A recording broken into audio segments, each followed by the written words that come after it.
Good afternoon, everyone. This is Jeff Rumberg. I'm a managing partner with MetricNet, and I will be your presenter for today's webcast on agent metrics with a focus on agent, analyst, and technician job satisfaction. I want to welcome all of you and thank you for participating in our webcast today. And I want to thank Bright Talk for inviting MetricNet to speak on this topic. Now, before we get started, I have just a few administrative announcements to make. During today's presentation, all of you will be in listen-only mode. However, if you have any questions during the webcast, you'll notice a questions button just below the image of my slides. During the webcast, you can click that button and type in your questions as the webcast progresses. I will wrap up my presentation a few minutes before the bottom of the hour to answer any questions that you've typed in during the webcast. Now, just by way of quick introduction, MetricNet's core business is benchmarking.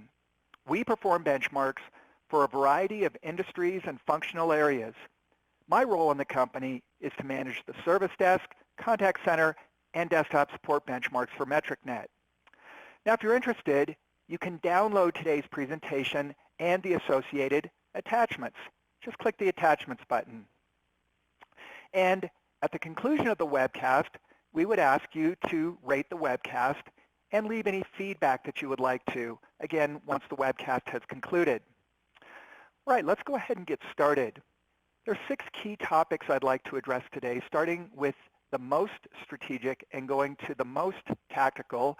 We're going to start with a primer on metrics, and specifically why metrics are the linchpin of continuous improvement and ultimately achieving world-class performance, whether you're in a service desk, a contact center, or a desktop support organization.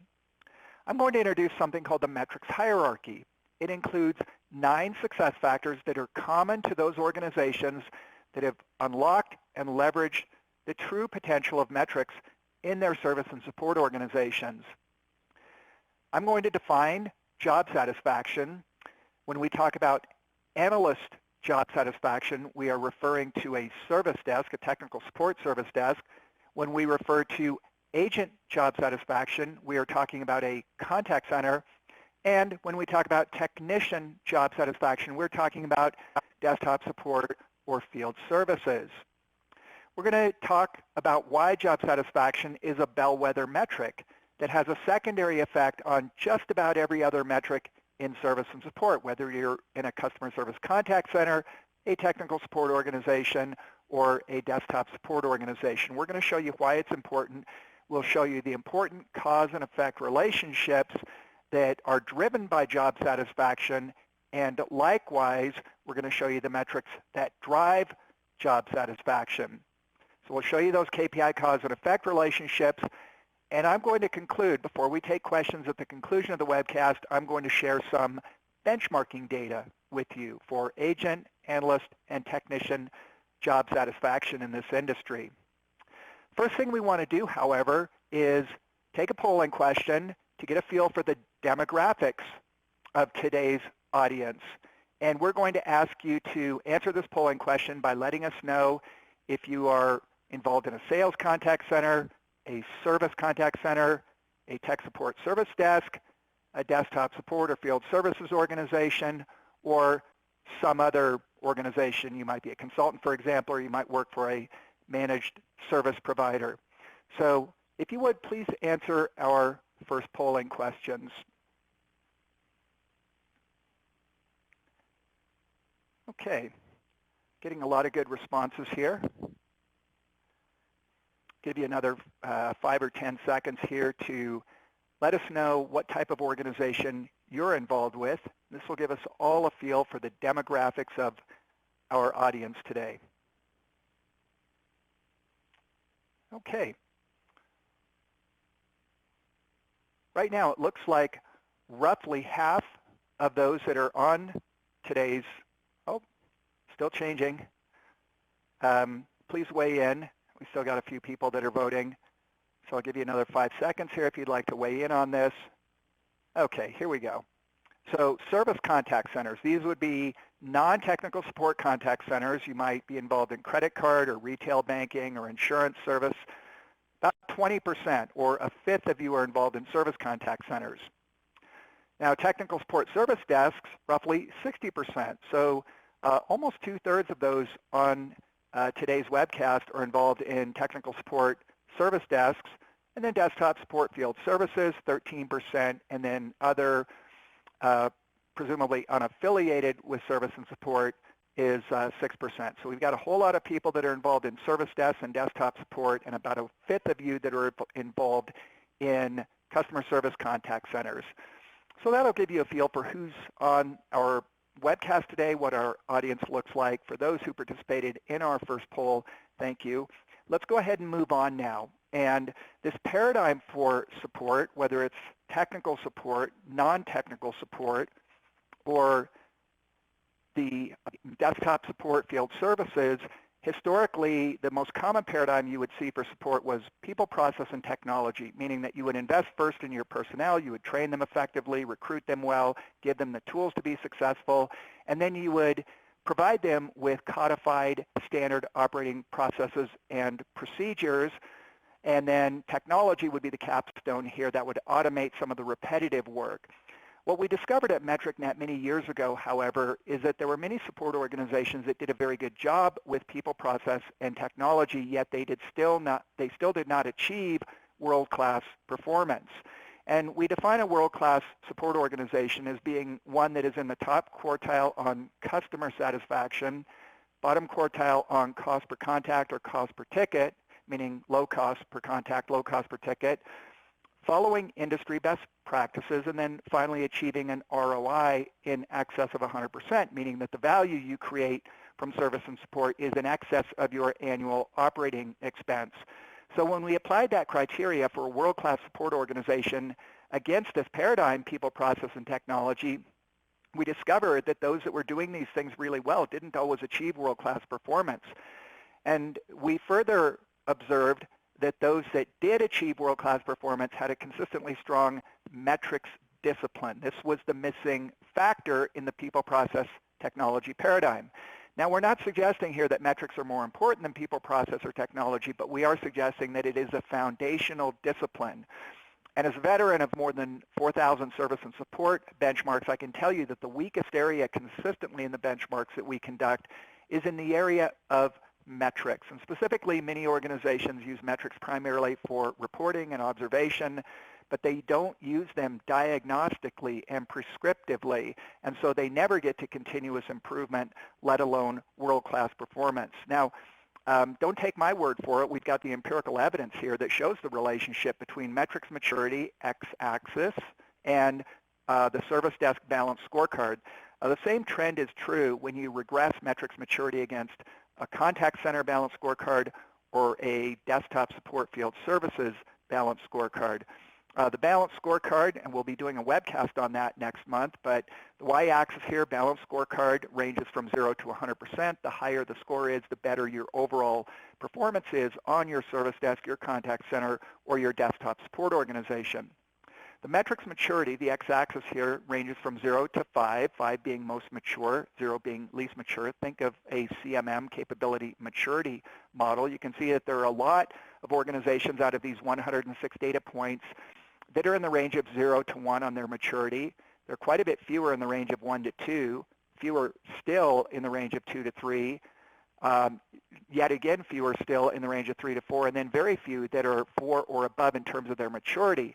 But when we regress metrics maturity against the balance scorecard, which is the overall measure of performance for a service desk, a contact center, or a desktop support and field services organization, we always get this trend. The green dashed line shows the linear regression through the data. And what this is telling us, and you can see it, you can observe it visually, is that as metrics mature, you get better outcomes.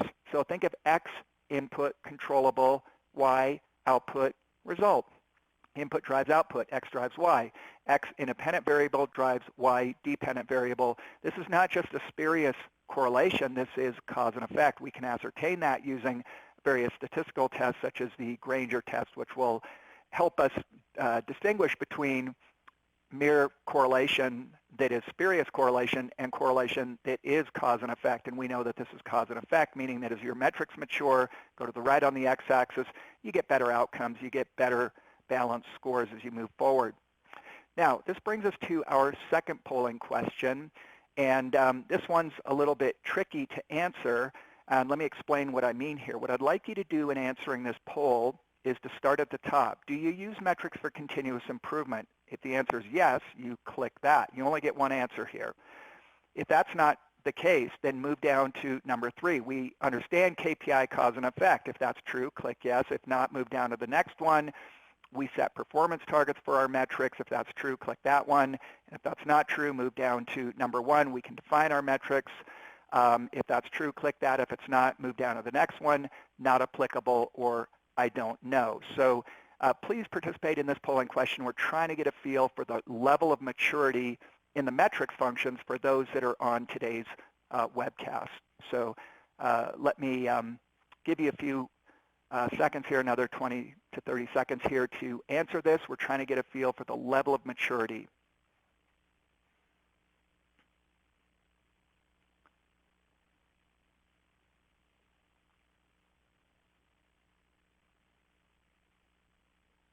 Okay.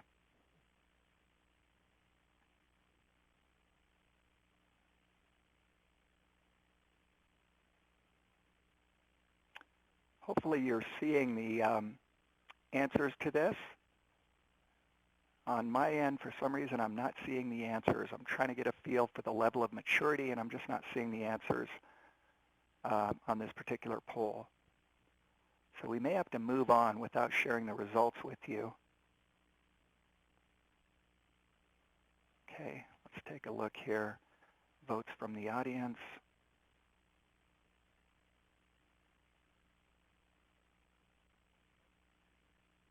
Oh, here we go. All right. Okay, let's close this poll down, and I'll share the results with you. Hopefully you're able to see these. 40% of you are at the top of this hierarchy, meaning that you're using metrics to continuously improve. That's a really good number. Normally it's not that high. Now another 6% understand the cause and effect relationships of the key performance indicators. 6%, relatively small number, but that's fairly consistent with what we typically see.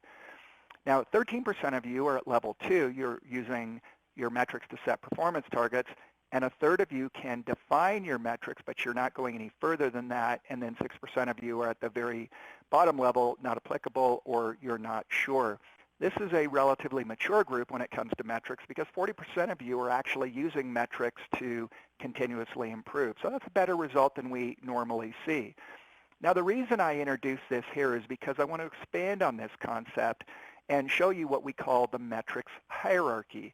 And I alluded to this very early on in my remarks about 10 minutes ago. I talked about introducing the metrics hierarchy. These are the 9 success factors associated with support organizations that have matured their metrics. You start by having metrics, using them for reporting, defining them effectively, setting performance targets with your metrics, understanding the KPI cause and effect relationships, using metrics diagnostically, meaning that you interpret your metrics, using them prescriptively, which means that you take actions based upon your metrics, and then you see month-over-month continuous improvement, and ultimately you achieve world-class performance. And you recall the 4-part definition that I gave you earlier: bottom quartile on cost, top quartile customer satisfaction, you've adopted industry best practices, and you've achieved an ROI in excess of 100%.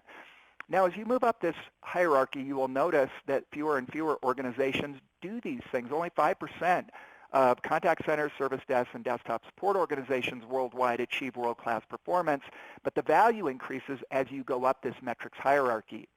Now, a key part is understanding individual metrics, what the cause and effect relationships are, and being able to leverage those metrics to drive better outcomes over time. So we're going to be talking specifically about agent, analyst, technician job satisfaction today, and we're going to be discussing diagnosis and prescription so that you can ultimately get to continuous improvement and world-class performance by leveraging metrics, specifically today, agent, analyst, and technician metrics. Now, what I'm showing on page 12 is a common set of service desk metrics. We've organized them into the 6 categories you can see: cost and quality, productivity and analyst, service level, and contact handling metrics. By the way, the metrics for inbound customer service contact centers look very similar, and the metrics for desktop support also look quite similar to this. So we're using the service desk as our example here. Now, this doesn't even scratch the surface. There are literally hundreds of metrics when it comes to the service desk. But the good news is that there's an 80-20 rule when it comes to metrics. And the metrics that really matter are the ones that are highlighted on this page. You can manage a service desk or a contact center or a desktop support organization very effectively with the highlighted metrics: cost per ticket, customer satisfaction, first contact resolution rate, analyst or agent or technician utilization, speed of answer, or some other service level metric like mean time to resolve, and then analyst job satisfaction, which is what we're going to be focusing on from here going forward in our webcast today. We want to talk specifically about analyst job satisfaction. Now, here's how we define that. If you survey your analysts once or twice a year, that's typically what happens. You don't survey them every month, but you'll survey them once or twice a year. Let's say you've got 50 analysts and 40 of them are either satisfied or very satisfied with their job. 40 divided by 50 is 80%, so your job satisfaction would be 80%. Now, down here at the bottom, you'll see why job satisfaction is so important. It is a proxy for morale. High morale means high job satisfaction and vice versa. Morale is pretty difficult to measure, so the next best thing to look at is job satisfaction, and it does have a secondary effect on virtually every other metric in the contact center, the service desk, or in desktop support organizations. And it's one of the first metrics we look at when we do an assessment or a benchmark of an organization, because we know that high performance organizations almost always have high levels of job satisfaction. Now, this is from a McKinsey study. What they found is that engaged and satisfied contact center employees are 4 times more likely to stay than dissatisfied colleagues. In other words, the turnover is much less when they're engaged and satisfied. These are contact center data points, but they apply as well directionally to service desk, technical support service desks, as well as desktop support and field service organizations. Engaged and satisfied contact center employees are 8.5 times more likely to stay than leave during a 1-year period of time, and engaged and satisfied contact center employees are 16 times more likely to recommend a job within the same organization to their friends and family. So you can see here that independent research also validates what we've known for a long time at MetricNet and have observed empirically for a long time at MetricNet. Job satisfaction matters. It's not just a motherhood and apple pie metric. It has a real impact on the overall performance of an organization. Now, in the attachments, if you're interested, you can download a sample analyst or agent job satisfaction survey. You can see the sample here. There's, it's pretty short, pretty concise. It's only got 6 questions in it. The most important question is the first one. Overall, I'm satisfied with my job. That would be answered on a scale of 1 to 5. You can see at the top here. The 4s and 5s are those that are satisfied, either satisfied or very satisfied. And you can see that there are other questions that drive the ultimate job satisfaction, but the one that you base your job satisfaction survey on is that very top question there.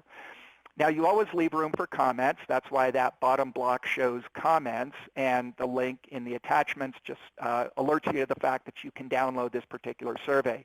Again, this is usually done once or twice a year. It's not done every month, but it is a critical metric to be able to track and trend, and it is a metric that you can control. We'll get into the controllability of the metric in a few minutes here, but I just wanted to make you aware of the fact that there is a sample job satisfaction survey that's available for download.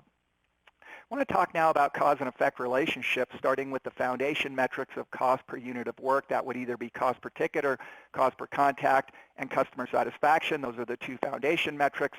They're driven respectively by utilization and first contact resolution rate. And then we have a tertiary set of metrics as well as analyst, agent, and technician job satisfaction, which in turn are driven by coaching, career pathing, and training. This cause and effect diagram is pretty important because it puts a great deal of power in your hands. It allows you to pull the levers you need to pull to achieve desired outcomes. And you can see that analyst and technician job satisfaction does have an impact on both customer satisfaction and absenteeism and turnover, and it is in turn driven by coaching, career pathing, and training. So let me share some of these correlations with you, starting with analyst job satisfaction, x-axis. Remember, analyst refers to a service desk, versus voice customer satisfaction, meaning customer satisfaction in the voice channel specifically. So we're not talking about chat walk-up, email, or web-submitted tickets, although the very similar trend holds for those. You can see as job satisfaction goes up, customer satisfaction goes up. So the old adage, happy agent equals happy customer, turns out to be true. We can prove that empirically. If we look at agents in a contact center, once again, as job satisfaction goes up, customer satisfaction increases.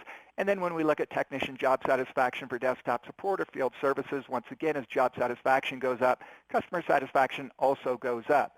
Now, these are not just spurious correlations. These are, in fact, cause and effect relationships.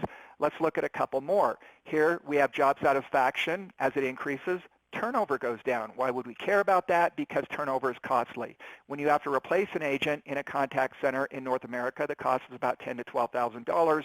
When you have to replace an analyst in a service desk, the cost is about $14,000 or $15,000 because you have to find the person, recruit the person, background check them, train them, and then it's a while before they become fully proficient in their job. So turnover is fairly costly, and you can see that as job satisfaction improves, turnover goes down. Additionally, absenteeism also goes down. Additionally, if we look at sales metrics, sales rep job satisfaction, x-axis here, we see as job satisfaction goes up, the percentage of contacts that yield a sale increases. This is for property and casualty insurance. So improved job satisfaction yields better sales. Likewise, as sales rep job satisfaction goes up, the sales per sales rep per month also increases. Once again, this is insurance, property and casualty insurance in North America. This shows on the y-axis the monthly sales per sales rep. So let's now go back to our cause and effect relationship and look specifically at the drivers of analyst and technician job satisfaction. I've just shown you that analyst and technician job satisfaction have a positive impact on customer satisfaction as well as an inverse impact on absenteeism and turnover, meaning that as the job satisfaction goes up, absenteeism and turnover goes down. Now what we want to do is look specifically at the drivers of job satisfaction, and the three big ones are coaching, career pathing, and training. Let me show you the empirical data on this. The first thing we look at is agent training hours, x-axis, versus agent job satisfaction. As the training hours increase, job satisfaction goes up. All those blue diamonds on the y-axis there are organizations that don't provide any ongoing training to their agents. So as agent job training hours go up, this is annual training, not initial training, but as annual training hours go up, job satisfaction also goes up. Now, what we found is that coaching, and this is from Gartner, coaching will drive job satisfaction. Employees who report that they have effective coaches, it might be their direct supervisor, it could be a mentor, they're 40% more engaged. They are 38% more likely to exert discretionary effort, so they might offer more leadership, mentoring, take more initiative, and then 20% are more likely to stay at their organization for an extended period of time than those who report ineffective coaches. So we do know that effective coaching also drives longevity, reduces turnover, and increases agent job satisfaction. And here's the relationship between career pathing and job satisfaction. The blue diamonds show agent job satisfaction when there is a formal documented career path, and the fuchsia-colored squares show agent job satisfaction when there is no career path. So with a job, or with a career path, job satisfaction averages about 81% for agents in a contact center. Same thing is true with a service desk and desktop support. Job satisfaction when there is no career path is only 72.4%. So a bona fide documented career path does lead to higher levels of agent job satisfaction. Let me share some benchmarking data with you now. For the service desk, the average analyst job satisfaction for the last 12 months was about 82%. For contact center, average agent job satisfaction, about 77.5%. And for desktop support, last 12 months, roughly 78% is the average technician job satisfaction. Now the ranges are quite wide. You can see that analysts in a service desk range from 64% satisfied to 94% satisfied. Contact center agent job satisfaction ranges from about 56% to around 91%, and desktop support technician job satisfaction ranges from around 68% to almost 93%. So these are benchmarking statistics from the last 12 months. Now, in a moment, I'm going to get to our questions, but I do have one final poll that I would ask you to respond to. This is a poll to determine whether or not you'd like a follow-up call from MetricNet. If you'd like a call right away, just click yes ASAP. If you'd like a call next week, click that button. If you're not interested in a free consultation with MetricNet, you don't have to respond to this poll. So we're going to leave that open while I continue with the webcast, but please respond to this if you're interested in scheduling a call with MetricNet. It's basically a free consultation. You can get a call back right away, today or tomorrow, or next week, or if you're not interested, you don't have to respond to this poll. Now, I would invite you to visit our website at the web address shown in the middle of this page. Take a look at the headcount, budget, and ROI calculators that we offer, as well as a template for service desk and contact center balance scorecards. So it's metricnet.com/shop. All those headcount calculators and scorecards are there. Our webcasts, as you know, for those who have been on our webcasts before, are always free of charge. And if you like, I should say, what you've heard today, I want to encourage you to go to our website and sign up for future webcasts. We'll be doing a webcast on the balance scorecard next month. In August, our webcast covers the metrics of shift left, meaning moving tickets to the left, lower cost of support. And in September, we'll be talking about the metrics of channel mix, which is an emerging class of metrics. Now, if you're interested, once again, you can download today's presentation in PDF format, as well as the associated attachments. And we would ask you to rate our webcast and leave any feedback that you'd like when you exit today's webcast. So let's go ahead and take a look at the questions we have now. Okay. I'll read these questions and then respond to them. The very first question says, our leadership is convinced that we will get significant pushback when we begin holding agents accountable for their performance. Do you have any insight on this? Yeah, unfortunately, accountability has negative connotations, and it shouldn't. Everybody should want accountability. In fact, 3 of the key principles around metrics are accountability, transparency, and visibility. Accountability is not a bad thing at all. Your best performers are going to want accountability. The ones that aren't performing so well probably already know it, and they're not going to want accountability. You can drive accountability with scorecards, with performance targets at an individual agent, analyst, or technician level. So we help organizations put those scorecards in place, drive accountability, visibility, and transparency down to the individual level. Yes, there might be pushback if the agent, technician, or analyst has historically not been held accountable for a productivity target, a performance target, and a contact handling target. So productivity would be number of contacts handled per month. A performance target would be your customer satisfaction, and a contact handling target would be first contact resolution rate, for example. Those are really the only 3 metrics you need in an individual balanced scorecard. But I would encourage you to press ahead with driving that accountability down to the individual level. Hold your agents, technicians, and analysts accountable for a productivity metric like number of contacts handled per month, a quality metric like customer satisfaction, and a handling metric such as first contact resolution rate. Next question, is it possible to maintain on-premise levels of engagement and accountability for at-home analysts? It absolutely is.